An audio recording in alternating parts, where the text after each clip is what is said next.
श्रीमद् भागवत महापुराण है और इसको सप्ताह विधि से ही कहने की शास्त्रीय परंपरा है। देवर्षि नारद को सबसे पहले सनक सनंदन सनातन और सनत कुमार ने श्रीमद् भागवत कथा सप्ताह विधि से सुनाई थी। और वो प्रसंग ये था कि उपासना, कर्मकांड और ज्ञान मार्ग, ये तीन ही पथ हैं, तीन मार्ग हैं ईश्वर की प्राप्ति के लिए या मनुष्य शरीर की जो है सार्थकता के लिए। जैसे भगवत भक्तों में भगवान शिव श्रेष्ठ हैं, ऐसे ही श्रीमद् भागवत समस्त पुराणों में श्रेष्ठ है। इसका अनुष्ठान करने से श्रद्धा और विश्वास पूर्वक यदि कोई अनुष्ठान करे तो इहलोक और परलोक दोनों में सुख की प्राप्ति होती है। श्रद्धा बिना भगत नहीं हुई, बिनु मही गंध की पावई कोई।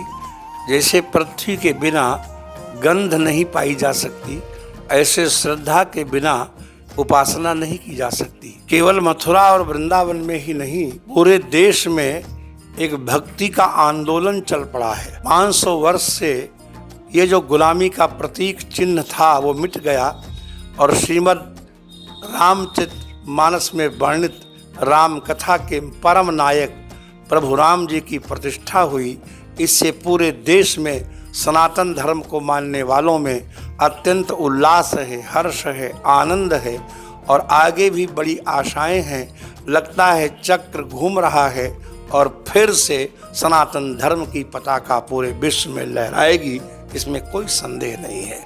मथुरा में, वृंदावन में बहुत उल्लास है और अब जैसे राम जन्मभूमि की प्रतिष्ठा हुई है, ऐसे ही वृंदावन में श्री बांके बिहारी जी के मंदिर परिषद का भी वहाँ भी बड़ी महिमा बनेगी और भगवान की भक्ति पताका फिर से लहराएगी, इसमें कोई संदेह नहीं। रामनवमी के बाद जो सबसे बड़ा उत्सव आता है वह है वस्तुतः गुरु पूजा, गुरु पूर्णिमा, जो आषाढ़ मास की पूर्णिमा तिथि को होता है। गुरु पूजा का अर्थ है वेदव्यास भगवान के प्रति निष्ठा।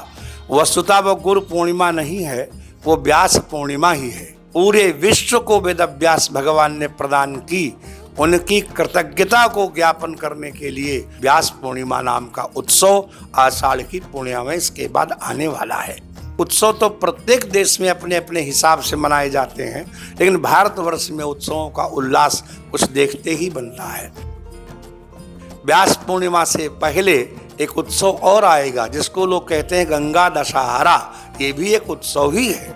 10 प्रकार के जो पाप किए जाते हैं मनुष्यों के द्वारा जाने अनजाने में, उनकी शांति के लिए 10 पापों का हरण करने वाला होता है। हम पवित्र तीर्थों में, नदियों में स्नान करते हैं, दान देते हैं और विश्व का एकमात्र ऐसा दर्शन भारतीय दर्शन है, उद्घोषणा है, तेन त्यक्तेन भुंजी था माँ गृधा कस्य धनम। हम जो कमाएं उसका कुछ दान करके तब उसका भोग करें। और यह परंपरा हमारे ऋषियों के द्वारा डाली गई है। रामनवमी के बाद गंगा दशहरा और गंगा दशहरा के बाद इससे भी बड़ा उत्सव व्यास पूर्णिमा आने वाला। रामनवमी के उत्सव के दिन रामलला के मंदिर में सूर्य तिलक को देखा होगा। इस तरह से उन्होंने सूर्य की किरणों को रिफ्लेक्ट किया कि सीधे भगवान के आज्ञा चक्र पर पड़े। मनुष्य के शरीर में 6 चक्र हैं, जहाँ पर तिलक लगाया जाता है वो आज्ञा चक्र होता है और वो तिलक वस्तुतः चंदन और कस्तूरी आदि से मिला के लगाया जाना चाहिए। उस चंदन की शीतलता से आज्ञा चक्र की गर्मी शांत रहती है और वह अपनी बुद्धि की ऊर्जा को सह पाता है और आगे सासार दल कमल को भेदन करने की उसमें योग्यता आ जाती है। इसलिए तिलक बहुत ही वैज्ञानिक और धार्मिक दोनों दृष्टियों से बहुत श्रेष्ठ है।